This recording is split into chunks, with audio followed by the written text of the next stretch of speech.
പോത്തുണ്ടി ഇരട്ടക്കൊലപാതക കേസിൽ പ്രതി ചെന്താമരയുമായി ഇന്ന് തെളിവെടുപ്പ് നടത്തും.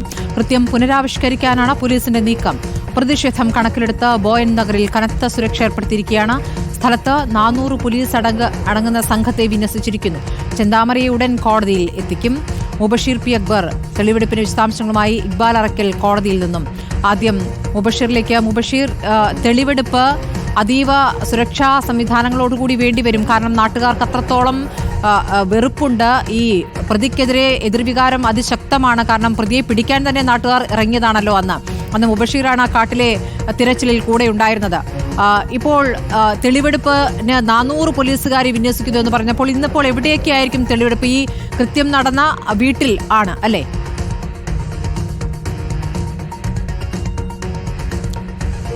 തീർച്ചയായും സ്മൃതി, പോലീസിന്റെ വലിയ സുരക്ഷാ സന്നാഹത്തിന്റെ പിന്തുണയോടുകൂടി തന്നെയാണ് ഇന്നിവിടെ ഈ ഒരു പോത്തുണ്ടി ഇരട്ടക്കൊലപാതക കേസുമായി ബന്ധപ്പെട്ട തെളിവെടുപ്പ് നടക്കാൻ പോകുന്നത്. ഞാനിപ്പോൾ നിൽക്കുന്നത് ഈ ഒരു സംഭവം നടന്ന മേഖലയിലാണ്. പോത്തുണ്ടി ബോയൻ നഗർ ഭാഗത്താണ്. എനിക്ക് പിൻഭാഗത്ത് ഇതായി കാണുന്നതാണ് പ്രതി ചെന്താമരയുടെ വസതി. ഈ ഒരു സംഭവം നടന്നതിന് പിന്നാലെ ആ ഒരു ഘട്ടത്തിൽ തന്നെ ഇവിടെ പോലീസുകാരെ സുരക്ഷയുടെ ഭാഗമായി വിന്യസിച്ചിരുന്നു. തൊട്ടുതാഴെ ഈ റോഡിന്റെ പരിസരത്ത് വെച്ചായിരുന്നു കൃത്യം നടന്നിരുന്നത്. സ്കൂട്ടറിൽ സഞ്ചരിച്ചു വരികയായിരുന്ന സുധാകരനെ ആ ഒരു ഘട്ടത്തിലായിരുന്നു ചെന്താമര ആദ്യഘട്ടത്തിൽ വെട്ടിവീഴ്ത്തുന്നത്. പിന്നീട് അത് കണ്ട് ശബ്ദം കേട്ട് ഓടിയെത്തിയ ലക്ഷ്മിയെയും പിന്നീട് പിന്നാലെ കൂടി വെട്ടുന്നൊരു സാഹചര്യം ഉൾപ്പെടെ ഉണ്ടായിരുന്നു. ഈ ഒരു മേഖലയിലേക്ക് പ്രതിയെ 12 മണിയോടുകൂടി എത്തിക്കുമെന്നുള്ളതാണ് നിലവിൽ നമുക്ക് മനസ്സിലാക്കാൻ സാധിക്കുന്നത്. കോടതി നടപടികൾ ഉൾപ്പെടെയുള്ളവ പൂർത്തിയാക്കിയതിനു ശേഷം പോലീസിന് കസ്റ്റഡിയിലേക്ക് കോടതിയിൽ നിന്നും പ്രതിയെ ലഭിക്കുമെന്നുള്ളതാണ്. സ്വാഭാവികമായിട്ടും പ്രതിയെ അറസ്റ്റ് ചെയ്യുന്നതിനും അതിന് തൊട്ടു മുൻപൊക്കെ തന്നെ വലിയ പ്രതിഷേധം ഈ ഒരു മേഖലയിൽ ഉണ്ടായതുകൊണ്ട് തന്നെ പാലക്കാട് ജില്ലയിലെ തന്നെ വിവിധ പോലീസ് സ്റ്റേഷനുകളിൽ നിന്ന് ഏകദേശം 500-നടുത്ത് പോലീസുകാരെയാണ് ഇവിടെ സുരക്ഷയുടെ ഭാഗമായി വിന്യസിപ്പിച്ചിട്ടുള്ളത്. അലത്തൂർ ഡിവൈഎസ്പി എൻ മുരളീധരന്റെ നേതൃത്വത്തിൽ തന്നെയാണ് ഇവിടെ തെളിവെടുപ്പ് അല്പസമയത്തിനുള്ളിൽ തന്നെ നടക്കാൻ പോകുന്നത്.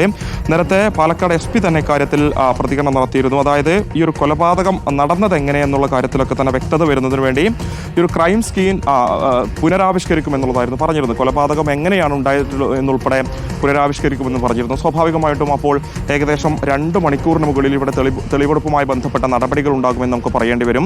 എന്തായാലും പോലീസുകാരൊക്കെ തന്നെ ഇങ്ങോട്ടേക്ക് എത്തിച്ചിട്ടുണ്ട്. കൂടുതൽ പോലീസുകാർ ഈ ഒരു മേഖലയിലേക്ക് വന്നുകൊണ്ടിരിക്കുന്നുണ്ട്. തെളിവെടുപ്പ് ആരംഭിച്ചു കഴിഞ്ഞാൽ, അതായത് പ്രതിയെ ഒരു മേഖലയിലേക്ക് എത്തിച്ചു കഴിഞ്ഞാൽ ഇവിടെയുള്ള പ്രദേശവാസികളെ അല്ലാതെ മറ്റാരെയും ഈ ഒരു ബോയൻ നഗർ ഭാഗത്തേക്ക് കയറ്റിവിടില്ല എന്നുള്ളതാണ് പോലീസ് ഉദ്യോഗസ്ഥർ വ്യക്തമാക്കുന്നത്. ഈ ഒരു സമയത്ത് തന്നെ മാധ്യമപ്രവർത്തകരുടെ വാഹനങ്ങൾ മാത്രമാണ് ഇതിനുള്ളിലേക്ക് കയറ്റിവിടുന്നത് എന്നുള്ളതാണ്. പോലീസിനെ സംബന്ധിച്ച് വലിയ സുരക്ഷാ ഭീഷണി ഒരു വിഷയത്തിൽ നിലനിൽക്കുന്നുണ്ട് എന്നുള്ളതാണ്. നേരത്തെ പ്രതിയെ അറസ്റ്റ് ചെയ്തതിന് പിന്നാലെ ഇവിടെയുള്ള നാട്ടുകാരുടെ നേതൃത്വത്തിലുണ്ടായ വലിയ പ്രതിഷേധത്തിൽ പോലീസ് സ്റ്റേഷന് മുൻപിലെ ഗേറ്റൊക്കെ തന്നെ തകർക്കപ്പെട്ട സാഹചര്യമുണ്ടായിരുന്നു.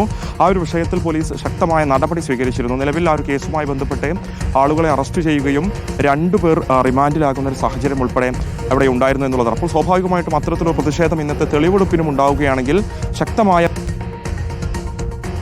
നൽകിയിട്ടുണ്ട്.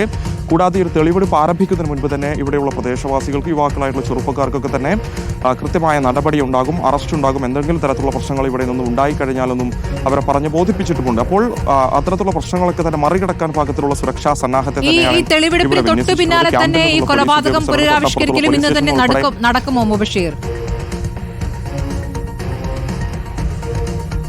തീർച്ചയായും ഇക്കാണുന്നതാണ് ലക്ഷ്മിയുടെ വീട്. തൊട്ടപ്പുറത്ത് കാണുന്നതാണ് സുധാകരന്റെ വീട്.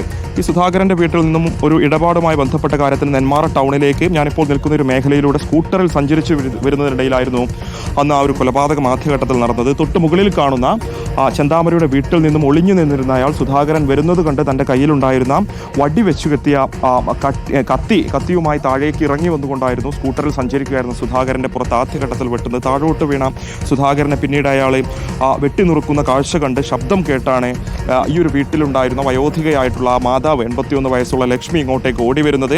ലക്ഷ്മി ഇവിടെ എത്തിയത് കണ്ട ചെന്താമര പിന്നീട് കത്തിയുമേന്തിക്കൊണ്ട് ലക്ഷ്മിയുടെ പിന്നാലെയോടി വയോധികയായിട്ടുള്ള സ്ത്രീയെയും വെട്ടി അതിഗുരുതരമായി പരിക്കേൽപ്പിക്കുന്നു.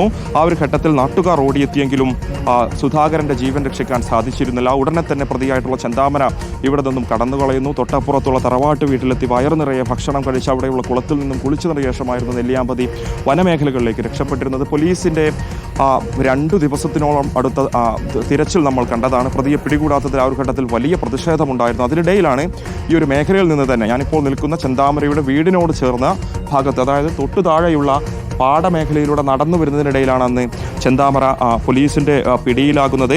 സ്വാഭാവികമായിട്ടും പോലീസിന്റെ തിരച്ചിലൊന്നും ഇടം കൊടുക്കാതെ അതിവിദഗ്ധമായി ഒളിച്ചു നടന്നിരുന്ന അയാൾ ഏറ്റവും ഒടുവിൽ വിശപ്പ് സഹിക്കവയ്യാതെയായിരുന്നു ഈ വീട്ടിലേക്ക് വരുന്നതും ഏറ്റവും ഒടുവിൽ ഇവിടെ ഉണ്ടായിരുന്ന പോലീസ് ഉദ്യോഗസ്ഥരുടെ കയ്യിലകപ്പെടുന്നതും. എന്തായാലും സംഭവവുമായി ബന്ധപ്പെട്ട് ഒരു തരത്തിലുള്ള കുറ്റബോധവും ഇല്ലാതെ പോലീസിനോട് ഇക്കാര്യങ്ങളൊക്കെ തന്നെ വിശദീകരിച്ച് ചെന്താമര നൽകുന്ന ഒരു കാഴ്ചയൊക്കെ തന്നെ പിന്നീട് നമ്മൾ കണ്ടിരുന്നു. കോടതിയിൽ വെച്ച് തനിക്ക് എത്രയും വേഗം ശിക്ഷ നൽകണം